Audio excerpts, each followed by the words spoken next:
লালমনিরহাটের আদিতমারীতে ভুট্টা ক্ষেত থেকে 7 বছরের শিশুর মরদেহ উদ্ধারের ঘটনায় একজনকে গ্রেপ্তার করেছে পুলিশ। ঘটনায় জড়িত সন্দেহে অভিযুক্তের বাড়িঘর ভাঙচুর ও অগ্নিসংযোগ করেছে বিক্ষুব্ধ জনতা।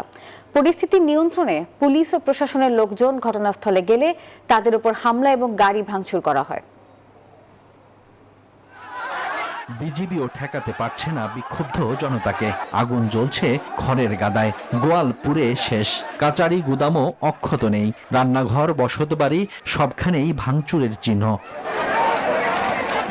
মঙ্গলবার 7 বছরের শিশু নন্দিনীর মরদেহ উদ্ধার ঘিরে এ অবস্থার সৃষ্টি হয়।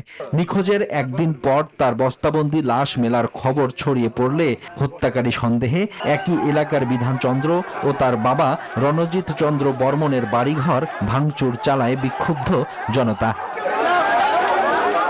খবর পেয়ে পৌঁছায় পুলিশ, হেফাজতে নেয় মূল অভিযুক্ত বিধানচন্দ্রকে। তবে আটকের পর তাকে ছিনিয়ে নিতে পুলিশের সঙ্গে সংঘর্ষে জড়ায় বিক্ষুব্ধ জনতা। এক পর্যায়ে জেলা প্রশাসক, পুলিশ সুপার এবং উপজেলা নির্বাহী অফিসারের গাড়িতেও ভাঙচুর চালায় তারা। পরিবার ও স্থানীয়দের অভিযোগ, ধর্ষণের পর তাকে হত্যা করা হয়েছে। এর আগে সোমবার বিকেল থেকে নিখোঁজ ছিল নন্দিনী। কেমন নিষ্ঠুর, এই কাজটা কিভাবে করলো? আমি ওদের একবারে ডাইরেক্ট ফাঁসি চাই।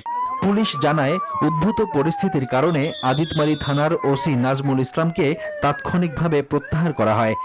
একটি অঘটন বা একটি অপরাধ হয়েছে, এই অপরাধের বিচার শতভাগ আমরা নিশ্চিত করব।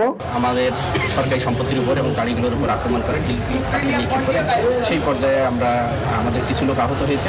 এদিকে মঙ্গলবার ভোরে নরসিংদীর রায়পুরায় আধিপত্য বিস্তারকে কেন্দ্র করে দুই পক্ষের সংঘর্ষে আহত হয়েছেন 3 জন। Desk report, news 24।